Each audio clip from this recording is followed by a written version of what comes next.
Márcio, nesse nosso último bloco aqui, é um último bloco triste, né? Nós passamos por uma semana difícil para a segurança pública, né? Tivemos lá a ocorrência terrível lá no Ceará, outra terrível aqui, né, no estado de São Paulo, não lembro a cidade, né? Salto, foi No Salto. interior, no Salto, né? Coisa, né? A morte de policiais, né? Independente de quem tá certo, quem tá errado, quando um policial morre, a sociedade perde, Sim. né? Porque nós somos pessoas que devotamos a nossa vida para proteger a sociedade, né?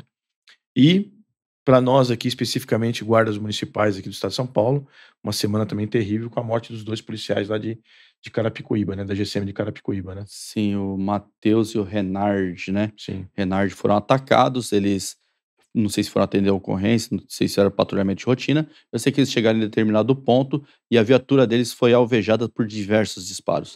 O Matheus, infelizmente, levou um disparo, atingiu a região da cabeça. Ele faleceu, foi para o hospital ainda Foi com vida, socorrido, né. mas faleceu depois. O Renard, pelo que eu sei, ainda não corre mais risco de morte, está internado, Sim. mas não corre mais risco de morte. Momento doloroso, viu, Vilar? Terrível, Momento terrível. doloroso. Assim, nós estivemos lá em Itapevi, né? O colega, ele é guarda de Carapicuíba, Nós moramos mas lá. ele foi sepultado lá em Itapevi, num cemitério lá até bem bacana lá da cidade de Itapevi. A Guarda Civil Metropolitana de São Paulo, ela foi representada lá pela IOP, tinha destacamento da IOP lá no local, e o Sindiguardas que compareceu também ao local para prestigiar lá o sepultamento desse colega que foi assassinado, brutalmente assassinado, vítima da violência do estado de São Paulo, que é uma violência crescente, nunca decrescente, né? Sempre crescente. E o que a gente viu lá, Vilar?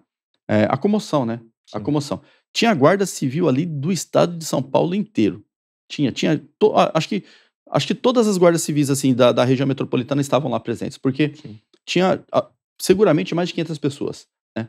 E a família do Matheus que estava assim em choque Uma ainda, tragédia né? familiar, Não consegue né. entender assim, a gente não espera, né, Vilar? Ninguém Não. espera que o cônjuge, o parente saia para trabalhar e não volte, né? Ele tinha uma filha lá adolescente, acho que deve ter 10, 11 aninhos de idade, a esposa e tal. Assim, foi muito doloroso, né? O Carlão fez até um vídeo lá, ele gravou lá do pessoal tocando a sirene da viatura, fazendo as honras, né?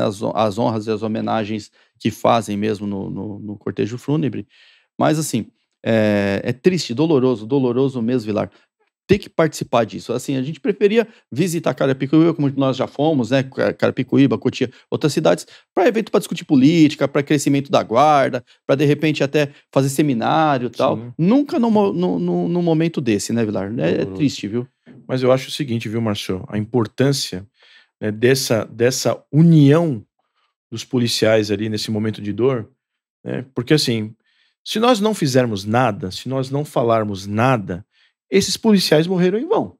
Sim. Então nós temos que aproveitar essa tragédia que assolou a família Azul Marinho para fazer o quê? Classe política.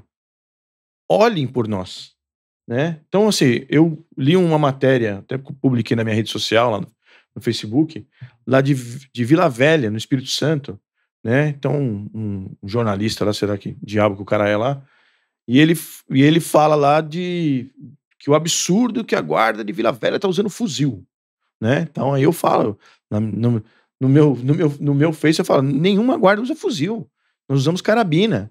Aí ele fala: "O cúmulo do absurdo, eles vão receber um veículo blindado". Eles vão receber um veículo blindado. Olha, veja só, nós recentemente vimos que a Polícia Militar do Rio de Janeiro recebeu algumas picapes com blindagem nos vidros. Então o para-brisa é blindado. Não sei se foi o caso, se eles estavam embarcados, se não estavam embarcados, né. Tem um vídeo que está circulando aí nos telejornais, né, mas não mostra exatamente a viatura, né. Então a gente não consegue ver, né, pelo menos nós que não participamos lá, obviamente, se ele estava embarcado ou não. Agora veja bem, se o policial está embarcado numa viatura cujo vidro é blindado, o risco dele tomar um tiro, por exemplo, letal é muito menor. Muito menor. Né? E aí a gente vê pessoas dessa estirpe aí, o cara que tem lá mestrado, doutorado, o diabo a quatro lá de estudo, vir falar uma asneira dessa de que uma guarda municipal não deveria usar um veículo blindado. Eu gostaria de pegar essa pessoa, levar lá no velório do Matheus, falar, agora vai lá e fala pra família dele que ele não tem direito de andar num veículo blindado. Pois é. Porque nessas horas é que a gente vê, né? E às vezes, alguns políticos dão ouvidos para esse tipo de asneira. O cara vai lá e fala asneira. Não, guarda municipal não pode usar o fuzil. Que não é fuzil, é carabina, 556. O guarda municipal não pode usar veículo blindado. Só que é nessa hora que a gente vê. E nós temos que aproveitar esses momentos. É um momento de tristeza, é óbvio que é de tristeza. A gente tem que ficar, né, triste e consternado porque nós perdemos uma vida, uma tragédia na família Zumarinho, uma tragédia maior ainda na família daquele policial. Mas se nós não fizermos nada, se nós não falarmos nada, daqui a pouco nós estamos velando o outro. Justamente. Né? E nós temos que brigar o seguinte, tem sim, quiçá, nós estamos tendo aqui avanços aqui na Guarda de São Paulo, quiçá talvez na próxima leva de viaturas já venha com essa, não, peraí, nós vamos preparar. Os veículos terão parcialmente blindados, né, alguma coisa nesse sentido. Como são aquelas picapes que foram para o Rio de Janeiro? O para-brisa é blindado, a porta do motorista é blindada, ou seja, o carro com a porta aberta ele forma ali uma barreira, escudo, né? Exatamente, né? Então, se nós não falarmos nada... naturaliza, né? Exatamente, exatamente. Ô, Vilar, eu só quero fazer uma correção, que também representando a Guarda Civil Metropolitana de São Paulo, eu encontrei lá o Michael, né, da Câmara Municipal, ele é da equipe do vereador Fernando Holliday, ele estava acompanhado com outro companheiro, guarda municipal também, eu vou pedir perdão, não lembro o nome do companheiro, mas eles estavam lá também. Encontrei lá também o Eliel Miranda, né, compareceu As pessoas não lembram de falar do Sindiguardas, mas o Sindiguardas lembra de falar das pessoas, tá? Só vamos pontuar aqui. E participaram do evento, aliás, a gente até fez, depois de encerrada a cerimônia, nós ficamos lá batendo um papo com o Michael e a gente falando que é um recado que a gente até traz aqui para a secretária Elza, nós trazemos aqui para o comandante Agapito, nós trazemos aqui para o subcomandante Wilson Batista, para os superintendentes SOP, Suplan, SAI. Nós precisamos discutir descompressão. Nós precisamos discutir descompressão. A jornada de 12 horas, ela é extenuante. No dia seguinte, o policial tem uma jornada de 8 horas na DEAC. Essa jornada é extenuante e isso adoece fisicamente e mentalmente. Eu estou falando naquele contexto do que aconteceu no Ceará, eu estou falando do contexto do que aconteceu em Salto, fora da ocorrência de Carapicuíba. Sim. Esses policiais que entraram naquela ocorrência de morte no Ceará e em Salto estavam adoecidos mentalmente. A descompressão, ela é necessária para evitar que o policial adoeça. Nós temos que discutir descompressão dentro dessas 12 horas. A gente sabe que as unidades especializadas, até a CETEL também, já tem um momento de descompressão ali que é para o policial ter um momento ali para ele cuidar da saúde dele. Tá? A gente tem garantido por norma 4 horas de atividade física, mas não é disso que eu estou falando. Eu estou falando de descompressão. É tirar o policial... Porque hoje como funciona, né, Vilar? Como você bem disse.